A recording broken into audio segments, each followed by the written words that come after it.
जे बँड्राहून marine lines असा 30-35 मिनिटांचा प्रवास करून या आंदोलकांना भेटायला आले नाहीत ते लोक आज विरोधकांच्या भूमिकेत आल्यावर बँड्राहून दिल्लीला गेले. कारण काय तर अभिजित दिपके हा आपला महाराष्ट्रीयन तरुण आहे, मराठी माणूस आहे. अरे मदर तेरेसाच्या अवतारांनो, मला सांगा इथं आझाद मैदानातला संपकरी एसटी कामगार हा काय पाकिस्तानी होता का?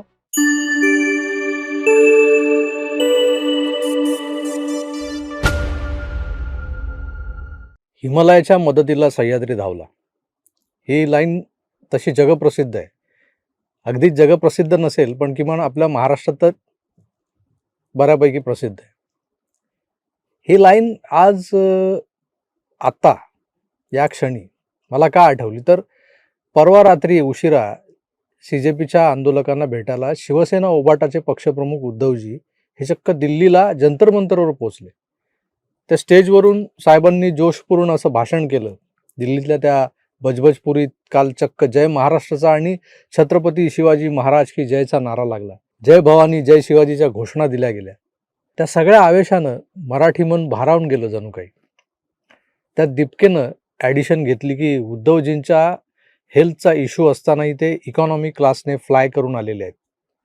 आणि हे ऐकून तर समोरचा जनसमुदाय पार हेलावून गेला. टाळ्या शिट्ट्या आणि प्रचंड प्रतिसाद मिळाला तिकडे. इथं स्टेजवरचे अरविंद सावंत वगैरे जे लोक होते त्यांचे शेजारी उभे, ते तर मुकाभिनय करण्यासाठी सोबत आणलेले होते बहुधा, असा त्यांचा आविर्भाव होता. जे उद्धवजी काय बोलले की इकडून काहीतरी हातवारे करत होते. तर एकंदरच काल म्हणजे परवा उद्धवजी आपल्या त्या लव्या जाम्या सकट जंतर मंतरवर पकडले. हे खरोखरच खूप विलक्षण दृश्य होतं. अभिजित दिपकेनं आपल्या मुंबई तकवाल्या अनुजाला नाही का सांगितलं त्या दिवशी की मला जर कुठल्या नेत्याचा फोन येत असेल तर तो उद्धवजींचा येतो, ऑलमोस्ट दररोज येतो. चौकशी करतात, जेवलास का, काय चाललंय, तब्येत बरी आहे ना, सोनमजींची काळजी घे. परवा तर खुद्द उद्धवजीच बँड्राहून जंतर मंतरवर दिपकेला भेटायला आले, इकॉनॉमी क्लास से फ्लाय करके. खरोखरच खूप विलक्षण दृश्य होतं. रात्र सरली, ती जी रात्र होती, उद्धवजी आले ती सकाळ झाली. महाराष्ट्राचे संघर्ष योद्धा मनोजदादा जरांगे पाटीलही जंतर मंतरवर आले. तेही दिपकेसोबत बसले. आपला मराठी पोरगा आहे, गेलं पाहिजे. आता त्याआधीही बरेच लोक ज्यांना आपण सेलिब्रिटी वगैरे म्हणू शकतो असे लोक जंतर मंतरवर येऊन गेले. हे आंदोलन ही विलक्षणच म्हणायचं. कारण आज बघा जंतर मंतरवर लंगर लागलेत. लोक ते फूड ब्लॉगर जात आहेत तिकडे, इतके लंगर लागले. म्हणजे ते कालही होते. एका बाजूला वांगचूकचं उपोषण सुरू होतं, दुसऱ्या बाजूला दिपकेसह त्याची झुरळ गँग ठुसठुसकर खात होती. वांगचूक बिचारा व्यथित झाला होता या गोष्टीमुळे. समोसे काय, पेस्ट्रीज काय, पिझ्झा काय, सकाळ सकाळी पराठेही मिळतात इथे, मिळत होते, आताही मिळत आहेत. एवढं सुखे नैव चाललेलं हे आंदोलन, मग काय म्हणायचं आहे आंदोलन. पण गंमत बघा ना, या आंदोलनाला केवढी प्रसिद्धी आणि केवढा उहापोह, केवढा चर्चा या आंदोलनाच्या. नीट किंवा तत्सम प्रवेश परीक्षांचे पेपर जणू काय या देशामध्ये या भाजप सरकारच्या आमदनीत पहिल्यांदाच फुटले. काँग्रेसच्या 60 वर्षांच्या कालखंडात एकाही परीक्षेचा पेपर कधी फुटलाच नव्हता. अगदी 4थीचा पेपरही फुटला नव्हता, असा समज या आंदोलनकर्त्यांचा आणि आपल्याकडच्या विरोधकांचाही. विरोधक तर हे सुद्धा विसरलेले दिसत आहेत की साज भी कभी बहू थी. आय मीन हे लोक सुद्धा कधी काळी सत्ताधारी होते हे विसरलेत, सगळे विसरले असतील. पण आपण आपलं काम करायचं आहे, त्यांना आठवण करून द्यायचं काम. त्यामुळे परवा राहुल गांधींचा मोठी बहीण प्रियंका गांधी वड्रा यांचा एक व्हिडिओ माझ्या पाहण्यात आला. तो मला वाटतं तो तुम्हालाही दाखवायला पाहिजे, तर त्यामुळे तो बघा आधी. आपको मालूम है पेपर लीक की बड़ी समस्या है. गहलोत जी भी जानते हैं कि राजस्थान में भी पेपर लीक हुए थे और ये एक बड़ी समस्या पूरे देश में है, सिर्फ एक प्रदेश की समस्या नहीं है. और बहुत इसको रुकवाने की कोशिश चाहे कितना भी की होगी गहलोत जी ने, लेकिन फिर भी बार बार ये हो रहा था. पाहिलं तर हे असं आहे, आपला तो बबड्या, जे आपला तो बाब्या आणि दुसऱ्याचं असतं ते कार्ट असतं. तुमच्या राज्यात जेव्हा फुटत होते ते पेपर नव्हते, फटाके होते. तर या आंदोलनाचंही तसंच झालंय. आणि हे मला खास करून उद्धवजींना सांगायचं आहे की तुम्ही तुमच्या प्रकृतीच्या सगळ्या तक्रारी बाजूला ठेवून परवा मातोश्री बाहेर पडलात, इकॉनॉमी क्लासने फ्लाय करून आलात इथं जंतर मंतरवर.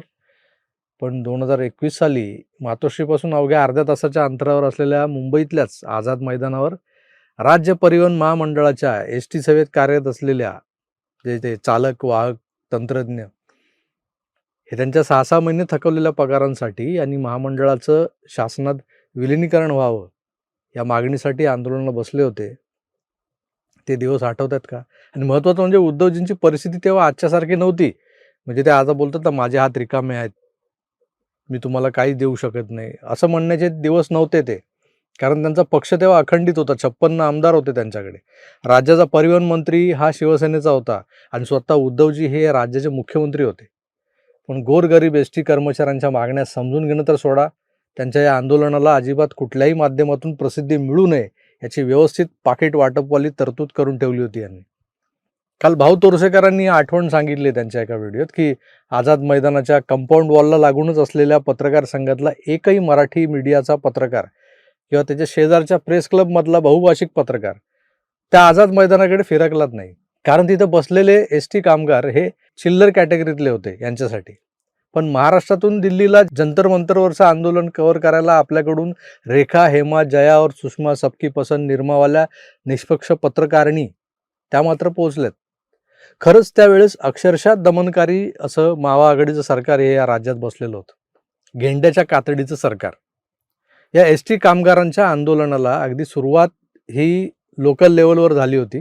काही चालक, वाहक हे ठिकठिकाणच्या डेपोत बसून आंदोलन करत होते. काही लोक मुंबईला आले होते. एक एस टी चालक काका बिचारे अगदी रिटायरमेंटला आलेले असं त्यांचं वय, ड्रायव्हर काका, हे हातात वाळलेल्या भाकरीचा तुकडा, म्हणजे लिटरली तुकडे पडतील एवढी वाळवलेली भाकर आणि मिरच्यांचा ठेचा असं त्यांचं दुपारचं भोजन स्टेअरिंगवर बसून खाताना ते आपलं दुःख सांगत होते आणि त्यांच्या डोळ्यात पाणी होतं. आणि मला हे असे अनेक व्हिडिओज त्यानंतर व्हॉट्सअपवर येत गेले सातत्यानं. ते मी पाहिले. अनेक एस टी कर्मचाऱ्यांशी प्रत्यक्ष बोललो. काही जण तर इतके कंटाळले होते या सगळ्या गोष्टींना की आपलं जीवन संपवायला निघाले होते. काहींनी मागचा पुढचा विचार न करता जीवही दिले होते. हे एस टी कर्मचाऱ्यांचं आंदोलन संपता संपता 124 कर्मचाऱ्यांनी आत्महत्या केल्या होत्या. या कामगारांची बायका, पोरं अनाथ झालेली आहेत. आजही त्यांचं हाल कुत्रं खात नाही. अख्खं घर उद्ध्वस्त झालंय. पण या आंदोलनाकडे माननीय मुख्यमंत्री आणि अति आदरणीय परिवहन मंत्री यांनी शरद पवारांच्या सल्ल्यानं साफ दुर्लक्ष केलं होतं. मराठी मीडिया बिस्किटांच्या त्या तुकड्यांना जागला होता. तो काही आझाद मैदानाकडे फिरकला नव्हता. आंदोलनाचा 5वा दिवस होता. मला आजही तो दिवस आठवतोय. मी त्याआधी एस टी कर्मचाऱ्यांच्या या संपाला पाठिंबा देणारे काही व्हिडिओज दररोज बनवत होतो. म्हणजे जेव्हा मला हे समजलं सगळं त्यानंतर कामगार ते व्हिडिओ बघत होते, त्यांच्यापर्यंत कोणीतरी पोचवत होतं, एकमेकांना ते फॉरवर्ड करत होते. त्यांना एक दिलासा मिळत होता की कोणीतरी आहे जो आपल्यासाठी सरकारला नडतोय, भांडतोय, आपल्या मागण्या या कशा रास्त कशा न्याय्य आहेत हे आकड्यांनिशी सांगतोय, सरकार पुढे ते मांडतोय, सरकार चुकतंय हे निडरपणे सांगतोय. त्यामुळे मी एस टी संपाचा समाज माध्यमातला आवाज बनलो होतो. आणि त्यानंतर 5व्या दिवशी मी गुपचूप आझाद मैदानात स्वतः गेलो, डोक्यावर टोपी आणि गॉगल लावलेला. त्यामुळे मला वाटलं कोण ओळखणार नाही, पण एका कर्मचाऱ्याने ओळखलंच. मग तो हाताला धरून त्यांच्या तंबूत घेऊन गेला मला. तेव्हा मला त्यांची आर्थिक परवडही समजली की हे लोक 6 महिने पगाराविना होते. त्यात सावकाराचं कर्ज डोक्यावर. ती जी सोसायटी आहे यांची एस टी कर्मचाऱ्यांची, त्या सोसायटीमधूनही उचल घेतलेली, ती उसनवारी वेगळी. तर घरात खायला अन्न नाही, तिकडं पोरं बाळं वाट बघतायत की आपला बाप कधी परततोय मुंबईहून आंदोलन संपवून, कधी यांना पगारवाढ मिळते, कधी यांचे एरियर्स मिळत आहेत, त्यांची जी थकीत देणी आहेत ती कधी मिळत आहेत. आणि अशा कंडिशनमध्ये हे लोक जेव्हा मुंबईला निघाले तेव्हा जायला पैसा नाही, तेव्हाही मुंबईला येताना सावकाराकडून कर्ज काढून चालले होते. ते कर्जाऊ पैशाचे खिशात होते, तेही संपत आलेले. खायला नाही की प्यायला नाही. अशात त्यांनी मी आलोय म्हणून चहा मागवला. प्लास्टिकच्या एका थैलीमध्ये तो आणलेला चहा थर्माकोलच्या छोट्याशा कपातून कटिंग मला दिला. मला तो पिता येईना चहा, घशाखाली उतरे ना. अपराधीपणाची भावना दाटून आली होती. हे लोक मागच्या 5-6 दिवसांपासून इथं वाऱ्या पावसाच्या तंबूत अर्धपोटी अवस्थेत बसलेत. खिशात पैसा नाहीये आणि त्यात चहा मागवलाय माझ्यासाठी. तो चहा प्यायचा कसा? आणि हे सगळं होत असताना सरकार मात्र यांच्याकडे बघत नाहीये. मीडिया यांचं दुःख जगाला दाखवत नाहीये. आणि त्यात काही पांढरपेशे भाडखाव लोक जे होते ना, ते बिनधास्त म्हणत होते त्यावेळेला, एस टी महामंडळात बरखास्त करा. कशाला हवी आहे एस टी? एक तर त्या सगळ्या बसेस खिळखिळ्या झालेल्या आहेत. काय ते ड्रायव्हर आणि कंडक्टर उद्दामपणे वागतात लोकांची. माज आलाय त्यांना. बंद करून टाका. आमच्याकडे पर्याय आहेत दुसरे. कशाला हवी एस टी? सगळीकडे खाजगी बसेस आहेत, रिक्षा आहेत, ती टमटम आहे. 8-10 लोक एकदम बसून जातात अशी ती. एस टी कर्मचारी खरंच असहाय्य अवस्थेत पडला होता तेव्हा तिथे आझाद मैदानावर. आणि मी काय टाटा बिर्ला नव्हतो की त्यांच्या दुःखांवर लगेच आर्थिक मदतीची फुंकर मारू शकलो असतो. 2021 ची गोष्ट सांगतोय. म्हणजे तेव्हा आपण लाखभर सबस्क्रायबर पण नव्हते आपल्या चॅनलवर, अशी परिस्थिती आहे. आणि त्यातही आपण नडत होतो सरकारला. आणि एवढं असूनही त्या कामगारांनी आपुलकीनं पाजलेला तो कटिंग चहा, त्या चहाची उधारी झाली माझ्या डोक्यावर. आणि ती थोडी थोडकी नाही, लाखोंची उधारी करून गेला होता तो चहा. ही उधारी फेडायची कशी हा विचार करत मी आझाद मैदानाबाहेर पडलो. खरोखर मनात कालवाकालव सुरू होती की आपण किमान 2 वेळ व्यवस्थित जेवतोय, सकाळी आपल्याला चहा नाश्ता मिळतोय, आधेमध्ये भूक लागली तर काही चटरपटर खातोच आहोत. हे बिचारे काय खात असतील, काय पीत असतील? आणि मग या विचाराने अस्वस्थ झाल्यानंतर मग मी कामाला लागलो. माझ्याकडून, माझ्या जवळच्या मित्रांकडून मी काही पैसे जमवले. दुसऱ्या दिवशी माझा एक काळबादेवी मार्केटमध्ये काम करणारा एक गुजराती मित्र आहे. तो विरारला राहायचा, म्हणजे राहतो अजूनही. त्याला ते पैसे दिले. तो आझाद मैदानात जाऊन त्याने 100 वडापाव आणि बिस्लरीच्या बाटल्या तिथं वाटल्या काही लोकांना.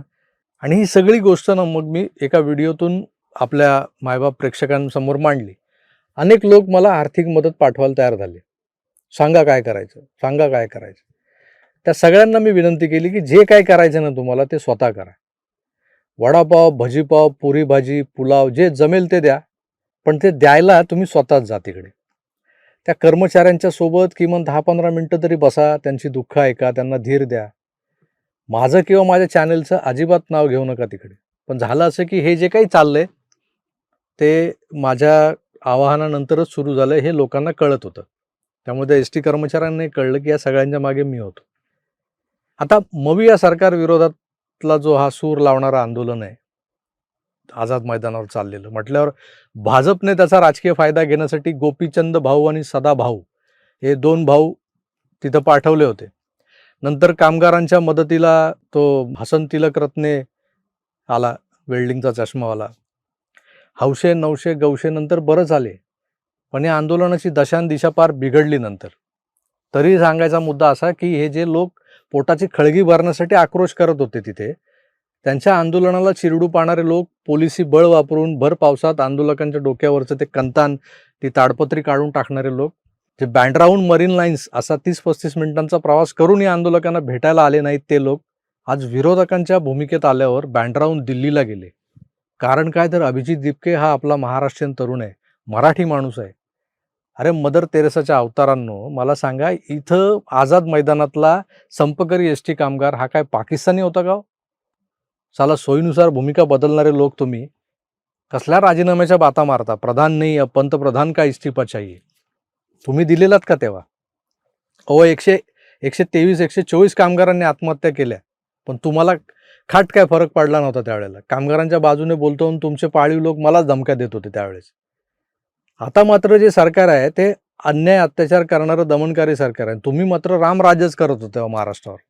अंबानीच्या घराबाहेर स्फोटकं ठेवणारा तुमचा खास माणूस सचिन वाझे, दिशा सुशांतच्या खुनाला आत्महत्या ठरवणारा तुमचाच आवडता पोलीस आयुक्त परमबीर सिंग, वसुलीबाज होम मिनिस्टर यांच्या गराड्यात मुख्यमंत्री पदाची खुर्ची उभवली जात होती आणि दारं बंद करून वर्षावर नोटा मोजणारे सत्ताधारी अशी तुमची त्यावेळेला ओळख झाली होती. पण आज मात्र राजा हरिश्चंद्राची छठी अवलाद असल्याचा आव आणताय तुम्ही. हे लोक एवढी मोठी पलटी तेव्हाच मारू शकतात ना जेव्हा ही पलटी जनतेवर फारसा परिणाम करत नाही किंवा ती जनतेला दिसत नाही. कारण जनतेची स्मरणशक्ती कमजोर आहे. त्यांना आता नीटच्या पेपर फुटीनं झालेल्या 20 आत्महत्या दिसत आहेत. एस-टी कामगारांच्या 123-24 आत्महत्या ते विसरलेत आणि या आत्महत्येला जबाबदार लोक आता सती सावित्री बनून छात्या पेटत बाहेर पडलेत हेही विसरलेत बहुधा. आपलं काम आहे की जनतेला विस्मरण होऊ द्यायचं नाही. सत्य जे आहे ते सातत्यानं समोर आणण्याचा प्रयत्न करायचा आणि त्यानंतर मात्र सर्वस्वी जे काय आहे, जे काय करायचं आहे, कसं वागायचं आहे हे जनतेवर आहे. त्यामुळे पटलं तर घ्या, नाहीतर सोडून द्या. पण दुटप्पी वागणाऱ्या या जननायकांचा खरा चेहरा पुन्हा एकदा पारखून घ्या, बघून घ्या. उघडा डोळे बघा नीट जे म्हणतात ना, तसं बघा, नीट बघा. कारण पेपरही नीटचाच फुटलाय. धन्यवाद. नमस्कार.